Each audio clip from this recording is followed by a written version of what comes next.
திமுக அலண்டு கிடக்கு, பயந்து கிடக்கு, வயிற்ற புளி கிடச்சிருக்கு அவங்களுக்கு. இந்த கோவில் எல்லாம் சூரத்தேங்காய் ஒடிச்சிருப்பான், பார்த்துருக்கீங்களா நீங்க? சதரம் கடந்து சுக்குச்சுக்கா போயிடும். அந்த மாதிரி திமுக போகுதா இல்லையா பாருங்க. ஒண்ணு இந்த 2026க்குள்ள பாட்டாளி மக்கள் கட்சி வந்து விடுமோ என்ற அச்சத்தில் தான் திருமாவளவன் ரெண்டங்கட்டான பேசுறார். வைகோ சொன்ன மாதிரி அவருக்கு நோபல் பரிசு தான் கொடுக்கணும். இப்படி மாதிரி அடிக்கடி உளறதுனால 6 திமுக எம்எல்ஏக்கள் ராஜினாமா செய்ய இருக்கிறார்கள். ஓ பன்னீர்செல்வம் உள்பட. ஓ பன்னீர்செல்வம் அவர்கள் முன்னாள் முதலமைச்சர் அவர்கள் விஜயுடன் தொடர்பில் இருக்கிறார். இப்படி பண்ணார் பாருங்க. அதுலதான் கழுத்தறுத்து விட்டுறாரு பார்த்துக்கிறது திமுகவையும் அதிமுக. அதுதான் என்னுடைய கருத்து. கண்டிப்பாக பட்ஜெட் செஷனுக்கு அப்புறம் தமிழ் வெற்றி கழகத்துடைய ஆட்சியில் பாட்டாளி மக்கள் கட்சி ஒன்று சேரும். திருமாவளவன் தனி காட்டு மரமாக தனியாக நிற்பார், ஸ்டாலின் மாதிரி. மருத்துவம் முதல் பொறியியல் வரை உங்கள் கனவுகளுக்கு சரியான முகவரி Indira group of educational institutions. Call 9841385858. Holidays-nale, adu namma GT Holidays da. You know you are special when you're with GT Holidays. நிறைவான தருணங்கள் என்ஏசி ஜுவல்லர்ஸுடன். சிட்டி ஃபாக்ஸ் நேயர்களுக்கு வணக்கம். இன்னைக்கு நம்மளோட நேர்காணல்ல the senior journalist Delhi Rajagopalan sir இணைஞ்சிருக்காங்க. வணக்கம் சார். நமஸ்காரம்மா. வணக்கம்மா. ஸோ இன்னைக்கு நியூஸ் ரொம்ப பரபரப்பா போயிட்டு இருக்கு அப்படின்னா அதுக்கு ஒரு முக்கிய காரணம் வந்துட்டு தவேகா தலைவர் விஜய் அவர்கள் நாளைக்கு கரூர் செல்றாங்க அப்படிங்கிற ஒரு விஷயம் வந்து ரொம்ப பரபரப்பா போயிட்டு இருக்கு சார். அதுக்கு பின்னணியில பல காரணங்கள் இருக்கு. அவங்க அவங்க பண்ண தப்ப மறைக்கிறதுக்காக கரூருக்கு வந்து போறாங்க அப்படின்ற மாதிரியும் ஒரு பேச்சு இருக்கு சார். உங்க கருத்துப்படி தவேகா தலைவர் விஜய் அவர்கள் எதனால கரூருக்கு இந்த ஒரு பயணம் மேற்கொண்டிருக்காங்கன்னு நினைக்கிறீங்க சார்? திமுக அலண்டு கிடக்கு, பயந்து கிடக்கு, வயிற்ற புளி கிடச்சிருக்கு அவங்களுக்கு. அதுதாங்க சிம்பிள். அது தவிர 3 மாத ஆட்சியில் விஜய் அவர்கள் ஒரு பிடிப்பு வந்து விட்டது அவருக்கு. அரசாங்கத்துடைய நடத்தை, அரசாங்கத்தை எப்படி நடத்த வேண்டும் என்பதை பிடித்து கொண்டு விட்டார். அதிகாரிகள் மூலமாகவும், தொழிலதிபர்கள் மூலமாகவும், கட்சிக்காரர்கள் மூலமாகவும், பல அனுபவப்பட்ட செங்கோட்டையன் மீது, அதே மாதிரி ஆதவ் அர்ஜுனா மாதிரி, அதே மாதிரி புசி ஆனந்த் மாதிரி, கட்சியில இருந்து ஆட்சியில இருந்து செங்கோட்டையன், அந்த மாதிரி ஒரு காம்பினேஷன் ஆஃப் வேரியஸ் ஃபேக்டர்ஸ் நல்ல கிரிப் வந்ததுனால தான் கரூர் போறாரு. ஒன்று. ரெண்டாவது, சிட்டி ஃபாக்ஸ் நேயர்களுக்கு ஒரு புதிய தகவலை நான் சொல்ல ஆசைப்படுகிறேன். விஜய் முதலமைச்சருடைய பேச்சு என்பது நாளை முதல் 22, 23 தேதி வாக்கில் தமிழக சட்டமன்றம் கூட இருக்கிறது. நிதிநிலை அறிக்கை சமர்ப்பிக்கப்பட இருக்கிறது. முதல் முறையாக திராவிட முன்னேற்ற கழகம் அதிமுக அல்லாத வெற்றி கழகத்தினுடைய முதல் பட்ஜெட், அதனுடைய ஒரு தாற்பயம், அதனுடைய அழுத்தம், அதனுடைய ஆளுமை நாளை முதல் ஆரம்பிக்க இருக்கிறது. நாளைக்கு அவர் பேசக்கூடிய பேச்சில் இருந்து 10 கிலோமீட்டர் அவர் ரோட் ஷோ பண்ண போறாருமா. 1 இல்லை 2 நான் கேள்விப்படுவது டெல்லியில். அது மாதிரி போக போக பார்த்தீங்கன்னா இனிமேல் அவர் கிரிப்பு வந்துடுச்சுங்க. தமிழக அரசியலில் விஜய் இன்னும் ஒரு 10 அல்லது 15 வருடம் ஆளுவை காண்பிப்பார். அவருக்கு வயசு young age. He's not like me older. He's not like Edappadi Palaniswami or MK Stalin. அதில் இன்னொரு தலைவரும் வருவதற்கு கண்ணில் எட்டின மட்டும் ஒருத்தர் வர காணும், எவ்வளோ பாப்புலாரிட்டி வச்சுண்டு. அதுதான் என்னுடைய கருத்துங்கம்மா. அவர் இனி செந்தில் பாலாஜி போன்றவர்கள், ஏவாவேலு போன்றவர்கள் எல்லாம் தாக்க ஆரம்பித்ததனால் இனி வரக்கூடிய நாட்களில் திமுகவுடைய எதிர்காலத்தை பற்றி தான் நான் பேச வேண்டும். உமா. கண்டிப்பா சார். அண்ட் இன்னைக்கு திமுகவோட மனநிலை எந்த அளவுக்கு இருக்கு, அவங்களோட பொசிஷன் என்னவா இருக்கும்னு நினைக்கிறீங்க சார்? உயர்மட்ட திமுக தலைவர்கள் TR பாலு, மத்திய பாஜக தலைவர்கள், காங்கிரஸ் தலைவர்கள், கம்யூனிஸ்ட் தலைவர்களும் பேசும்பொழுது கூறுவதனுடைய சாராம்சத்தை 2-3 வாரங்களாக அவர் பேசிக்கொண்டு வருகிறார். சென்னையிலிருந்து தொலைபேசி மூலமாக. ஈவன் மல்லிகார்ஜுன் கர்கே அவர்கள் கூட தன்னுடைய கருத்தை தெரிவிக்கும் பொழுது, நாங்கள் ஆட்சியில் இருக்கிறோம், ஆனால் திமுகவை விடக்கூடாது என்று சோனியா காந்தி சொல்லிவிட்டார், அதனால் நம்ம திமுகவை கையில் வச்சுக்கணும்னு. ஆனால் அது காம்பினேஷன் எப்படி இருக்கும் பாருங்க. ஒரு எலியும் பூனையும் ஒரு ரூம்ல உட்கார வைக்க முடியுமாமா? பூனை எலியை சாப்பிடாது. அது மாதிரி அவங்க இப்போ இந்த விஷயத்துல திமுக தலைமை 2 பட்டு இருக்கிறது. ஒண்ணு திராவிட முன்னேற்ற கழகத்தின் தான் எனக்கு அரசியல் எதிரி என்று பிரகடனம் பண்ணிவிட்டார் விஜய் முதலமைச்சர். He will go all out to finish this DMK. எப்படி ADMK சின்ன பின்னமா ஆக்கிட்டாங்களோ அது மாதிரி இந்த கோவில் எல்லாம் சூரத்தேங்காய் ஒடிச்சிருப்பான், பார்த்துருக்கீங்களா நீங்க? சதரம் கடந்து சுக்குச்சுக்கா போயிடும். அந்த மாதிரி திமுக போகுதா இல்லையா பாருங்க. ஒண்ணு இந்த 2026க்குள்ள எழுதி வச்சுங்க. ஆக மொத்தம் திமுகவுடைய தலைமை இரண்டுபட்டு இருக்கிறது. ஒன்று விஜய் எதிர்ப்பது, 2 பேரும் ஒண்ணா இருக்காங்க. ஆனா பாரதிய ஜனதா கட்சியுடன் கைகோர்த்து இருக்க வேண்டும். இண்டி கூட்டணியில் நான் தொடர்வது தவறு என்று அகில இந்திய அளவில் பாலிசியில பார்க்க போனீங்கன்னா அது ஒரு குழப்பத்தை ஏற்படுத்தி இருக்கிறது. திமுகவில் பலர் பாஜகவுடன் போக வேண்டும் என்ற எண்ணத்தில் தான் இருக்கிறார்கள். அடிச்சு போட்டு சொல்ல முடியும். டிஆர் பாலு அண்ட் பனிமொழி, ஜெயராஜா உள்பட சீனியர்ஸ். ஜூனியர்ஸ்லாம் சண்டை போட்டுக்காங்கிறாங்க. இப்போ பாருங்க, 22 எம்பியில் 14 பேர் வந்து உதயநிதியோடு இருக்காங்க. 7-8 பேர் தான் நம்ம ஸ்டாலினோடு இருக்காங்க எம்பி லெவலில். லோக்சபாவில், ராஜ்யசபாவில் எல்லாருமே உதயநிதி ஆளுங்க. ஆக மொத்தம் டெல்லி கண்டிஜென்ட் பார்த்தீங்கன்னா வரக்கூடிய 2.5 வருடத்திற்கு விஜயோட எப்படி அவங்க கண்டினியூ பண்ணுவாங்க, பாஜகவோட எப்படி கண்டினியூ பண்ணுவாங்க? ஆக மொத்தம் அவர் 22 பேருடைய பார்ட்டிசிபேஷன் இந்த பார்லிமெண்ட் 0 ஆயிடும். ஒண்ணுமே பண்ண முடியாது. அவங்களால் வெற்றியா தோல்வியா ஒண்ணுமே இல்லையே. தமிழக அரசை எதிர்த்து பேசுவார்கள். பாஜகவும் காங்கிரஸ்காரங்க உடனே சப்போர்ட் போயிடுவாங்க விஜய்க்கு. பாஜகவும் எதிர்த்து பேசினா தமிழ்நாட்டிலேருந்து யாரும் பாஜக எம்எல்ஏ கிடையாது, சாரி எம்பி கிடையாது. முருகன் இருக்கிறார் ராஜ்யசபால. அதே மாதிரி லோக்சபால அம்மையார் நிர்மலா சீதாராமன் பேசுவாங்க. ஆக மொத்தம் டெல்லியை தான் திமுக நம்பி இருக்கிறது. அமித்ஷாவுடன் 2-3 பேரம் பேசிவிட்டார்கள் என்ற அழுத்தத்தை தான் சிட்டி பாஸ் நேயர்களுக்கு உமா மூலமாக நான் பகிர்ந்து கொள்ளக்கூடிய ரகசிய செய்தி.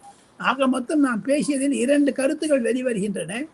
விஜய் அவருடைய கரூர் விஜயம் பேச்சு, திமுகவுடைய எதிர்காலம் என்ன என்பதை நான் விளக்கி கூறிவிட்டேன். தாங்கள் கேள்வி கேட்கலாம், பதில் சொல்லு. இப்ப திருமாவளவனை பத்தி நீங்க கேள்வி கேளுங்க, நானும் பதில் சொல்றேன். பிளஸ் அவருடைய இரட்டை வேடம், அவர் ஏன் இந்த மாதிரி சொல்றாரு, அதெல்லாம் ஒரு பெரிய பிரச்சனை ஆயிட்டு வருதுமா டெல்லியில. அண்ட் ரீசெண்ட் டைம்ல பாத்தீங்கன்னா விசிகாவோட தலைவர் திருமாவளவன் அவர்கள் வந்துட்டு ஒரு இரட்டை வேடம் வந்து அவர் வந்து போட்டுட்டு இருக்காங்க. ஏன்னா தாவேகாக்கு ஆதரவு கொடுப்போம், அவங்க கூட கூட்டணியில இருக்க போறோம்ன்றதை அறிவிச்சதுக்கு அப்புறம் திமுகலையும் எங்களோட நட்பு தொடரும், நாங்க வந்து ஆதரவு கொடுக்கறதுனால நாங்க தாவேகால இருக்க மாட்டோம் அப்படிங்கிற மாதிரியான இரட்டை வேட பேச்சை வந்து நீங்க எப்படி பாக்குறீங்க சார்? திருமாவளவன் மிக மிக ஒரு சென்டிமெண்டலா இருக்கும். தன்னுடைய தலித் பாலிசியை ப்ரொஜெக்ட் பண்றதுல வாழ்க அவர் என்று தனக்கென்ற ஒரு இடத்தை பிடித்து கொண்டு விட்டார் தமிழக அரசியலில். ஆனால் உத்தரப்பிரதேசத்தில் எப்படி மாயாவதி காணாமல் போனாரோ, தலித் பாலிடிக்ஸை வைத்து கொண்டு வியாபாரம் செய்தாரோ, அதே மாதிரி தமிழகத்தில் திருமாவளவன் அவருக்கு இருக்கக்கூடிய ஓட்டு வங்கி அனைத்துமே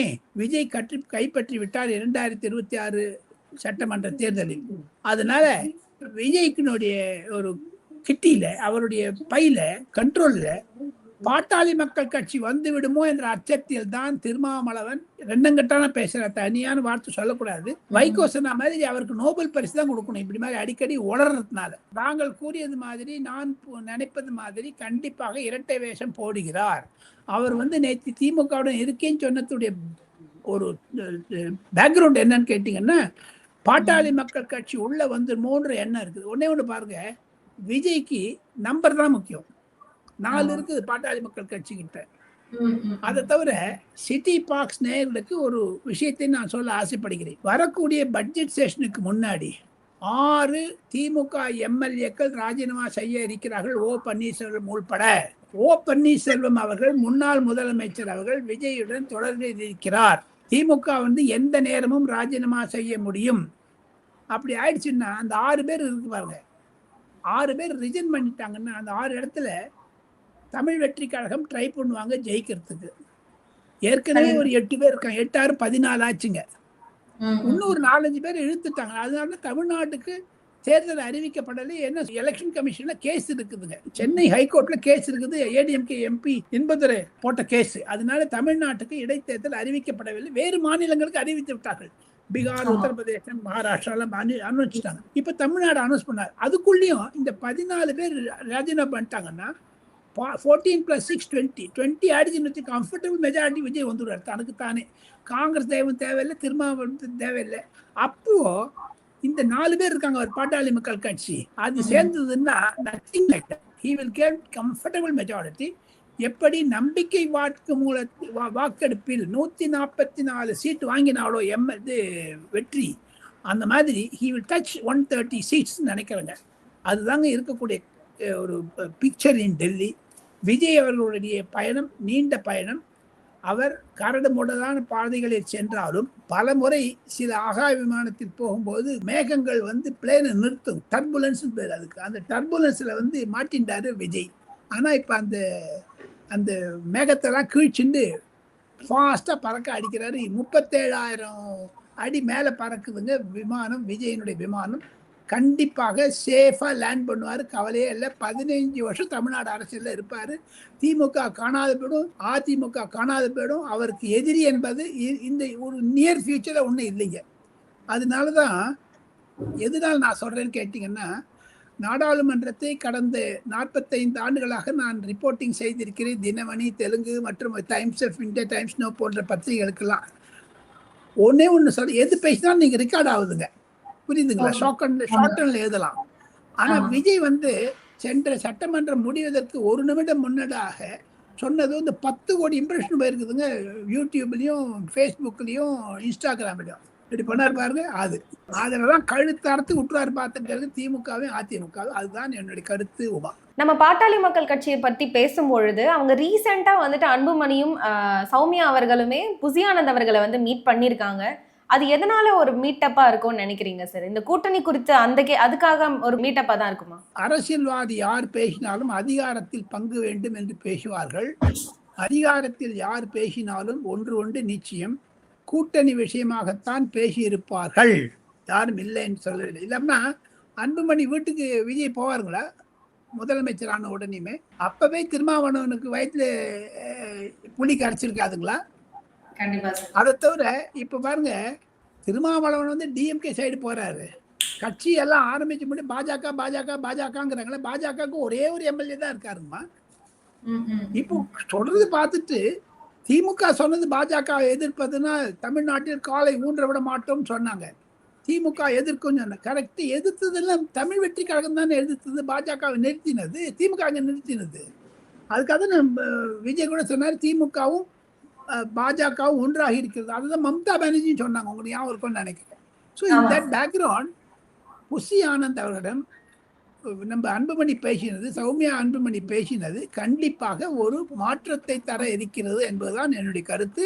கண்டிப்பாக பட்ஜெட் செஷனுக்கு அப்புறம் தமிழ் வெற்றி கழகத்துடைய ஆட்சியில் பாட்டாளி மக்கள் கட்சி ஒன்று சேரும். வன்னி அரசு என்பவர் கண்டிப்பாக அமைச்சரவையில் இருப்பார். பாட்டாளி மக்கள் கட்சிக்கு வந்தாலும் சரி, வராவிட்டாலும் சரி, விடுதலை சிறுத்தை கட்சியில் இருந்து அவர் விலகி போவார். வன்னி அரசு. திருமாவளவன் தனி காட்டு மரமாக தனியாக நிற்பார், ஸ்டாலின் மாதிரி. திருமாவளவன் பண்றது வந்து ஒரு அரசியல் இருந்தாலும் அவர் பல புத்திசாலி, நிறைய விஷயம் பார்த்துருக்காங்க. ஆனா அவர் பண்றது ஆஃப் லைட்டு அவர் வாயில படப்படப்படா படப்படப்படா படப்படப்படான்னு வளர்றாருங்க. அவர் என்ன முன்னுக்கு முன்னா பேசுவது அரசியலில் எடுபடாது உமா. ஏன்னா ஒரு கோஜென்ட் பிரசன்டேஷன் இருந்தாதான் உங்களுக்கு புரியும்.